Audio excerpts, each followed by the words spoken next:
La saison 3 de Squid Game a été annoncée. Mais saviez-vous que derrière cette série se cache une histoire bien plus terrifiante? Oui, ces jeux de survie ont bel et bien existé. Dans les années 90, en Corée du Sud, une vague de disparitions étranges a frappé le pays.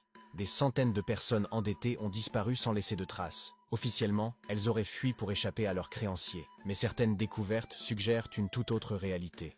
En 2001, un entrepôt abandonné a été retrouvé à la périphérie de Séoul. À l'intérieur, des vestiges inquiétants, des vêtements ensanglantés, des papiers d'identité brûlés, et même des inscriptions gravées sur les murs, comme des numéros ou des règles.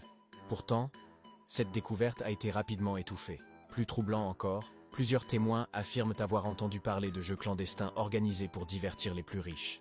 Des jeux où les perdants ne sortaient jamais vivants. Le créateur de Squid Game, Hwang Dong-hyuk, a grandi dans cette période de crise et s'est inspiré, selon ses propres mots, de choses troublantes qu'il avait entendues. Mais jusqu'où la fiction s'approche-t-elle de la réalité? La saison 3 promet d'être encore plus sombre, mais peut-être qu'elle nous cache quelque chose de bien réel.